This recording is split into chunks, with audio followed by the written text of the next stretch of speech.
Roughly 2 months ago, I attended this wristwatch check event here in Melbourne, and there was micro brands, there was car lovers, watch lovers. It was great to see many brands and familiar faces, whilst at the same time exploring watch stands. Now, with all the car lovers and watch lovers there, the atmosphere was absolutely buzzing. And for me, going around the watch stands and seeing all the different brands, there's a particular brand which I'd never seen before, not in their hand anyway, this one here. It's a brand from New Zealand. It's called Zealandic, and this is their first watch. And I spoke to Derek, the owner, and I said, mate, this watch really caught my attention. I'd love to get this on the channel. There were 3 different dial variants available that I saw that night. A burgundy one, a green one, and this ice blue. And this ice blue caught my attention, and for good reason, because I've been to New Zealand, and there's this particular lake called Lake Pukaki. And the blue, the colour that comes off that lake, is exactly the same tonal range as this blue watch. In fact, the blue colour in that lake is so vibrant, it even reflected off the white clouds in the sky. It was an amazing experience, and this thing here is exactly the same colour. It's pretty impressive. Now, for some of you who remember that I reviewed 2 particular watches from a Norwegian brand called Storm, and the dial texture and patterns was not dissimilar to this particular watch.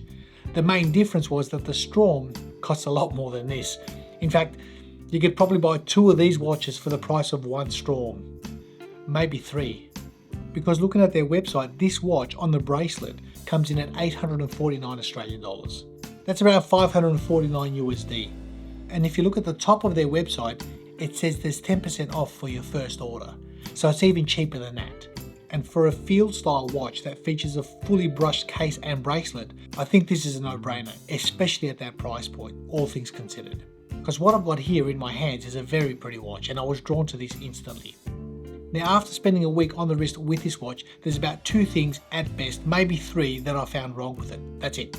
The rest of the watch, they've pretty much nailed it. In its design, execution, its styling, its price point, I think they're bang on. Now, you saw the pop-up. Zealandic has sponsored this video, so I will of course leave all the links in the description section. If this watch interests you, by all means, feel free to check them out. Now, what I get off this watch is a very fresh feeling, especially this colorway, this blue. It behaves in different ways in different lighting scenarios, and looking at the physical dimensions of this watch, coming in at 39mm with a height of 11.6, combined with a lug-to-lug of 46.6, the wearing experience has been very good. The watch features a 5.9mm signed screw-down crown which offers 200 meters of water resistance, and the total weight on the supplied bracelet sized to my 18cm wrist, I measure exactly 137 grams. Now, looking at the footprint on the wrist, the watch is very balanced. The case is fully brushed, as is that bracelet, and it's got a tool aesthetic to it, whilst at the same time being elevated by that dial and highly polished handset and markers. Now, the height of this watch at 11.6 is being great, as well as that taper on that bracelet from 20 to 16. And looking closely at that bracelet, it's got decent articulation with a good link size, it features screw pins and the proper toolless on-the-fly adjustable clasp. In its handling, in its performance, there's been no issues all week. If I look at the side profile of this watch, you'll notice it also features drilled lugs, even though the fact that the bracelet has quick release end links. So that's always going to be a good thing for strap changes. Now, one of the heroes of this watch for me has been that crown. It's actually a 5.9 or 6mm crown. The knurling on it is wonderful. It's an angled coin edge pattern which for me has offered the perfect grip throughout the week. But the real hero of this watch is obviously that dial. If you get up close and personal, you can see it's a textured dial, and the pattern on that dial echoes the texture of the ice caves of the Tasman Glacier in New Zealand. And obviously that colour comes from Lake Pukaki, and that colour is absolutely bang on. It's vibrant, it's fresh, it's radiant, and I think it really draws your eye in, especially married up with our polished handset and markers, and as far as their branding goes, you've got a nice applied logo. So I think as far as functionality and styling goes, it's legible, it's functional. The Arabics at 12, 3, 6 and 9 are beautifully infilled with lume, and I've had 0 complaints all week regarding reading the time on this watch. Now, if I turn the watch over, you'll notice there's a solid case back, and it features a map of New Zealand. It's got very good detail here, it seems to be laser etched, and behind that case back is a Japanese Miyota 9039. A proper no-date automatic, around 42 hours of power reserve. I think it's a nice solid workhorse which is ideal for a field watch. Now, if I dim the lights and look at that dial, the watch offers Swiss Superluminova BGW9 Grade A. And to be honest, it shows. The lume application on this watch is excellent. For a field style watch with that sort of quality lume, it can almost compete with the Diver. Now, it hasn't all been roses throughout the week. There are a couple of areas on this watch, 2 areas that I've found that could offer room for improvement on this watch. And one of them, the gap between the case and the strap. If you look at the supplied suede strap, the gap between the case itself and the strap, it's non-existent. The strap is actually touching, so as you swivel that strap forward and backward, it actually touches the watch case. Now, to check the watch out properly, I actually replaced the strap and put an Artem strap on it, and there's about 1 millimeter of gap between the strap and the case.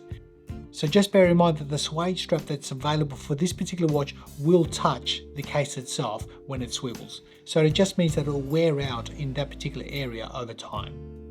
The next gripe or room for improvement for me has been that bracelet. Now, the bracelet has been good. The functionality, the on-the-fly adjustment clasp has been very good. Now, I took off every link on the 6 o'clock side of this bracelet in order to get the clasp to sit centered on the underside of my wrist. So potentially for someone that's got a smaller wrist than an 18cm wrist, if you want to get the watch head centered and the clasp centered, if you've got a smaller wrist, this clasp might sit further to this side because of that smaller diameter. So just another thing to bear in mind. I think one more link with a screw in it would have easily solved that problem. So just sharing that with you guys as a niggle and something that I think could offer room for improvement. Now, in saying all that, the rest of the watch has been a delight. I've had no issues, no tugging of hairs, nothing grips or catches anywhere, which has been great. I've especially enjoyed the brushed tool aesthetic of that watch case and bracelet. In fact, what could make this watch a little bit better if they added hardness coating to the actual case, bracelet and clasp. And I only say that because on the clasp itself, I've noticed a couple of very fine hairs, desk diving and what have you. So potentially adding a hardness coating could have resolved that issue, but if it affected the bottom line of price, I'd rather live without it. So I hope you enjoyed that, guys. I wanted to get this watch on the channel, a very vibrant, very tool aesthetic watch with a lot of pop coming off that dial. It's had a lot of visual interest. The lume has been great. I think the price, especially with that 10% off on their website, is also a very good deal. And I think something around this price point, it's definitely a watch to consider. So thanks for watching. Hit me up in the comments. Let me know what you think about this particular watch. Continue to enjoy this hobby and the watch that's currently on your wrist, and we'll see you in the next one.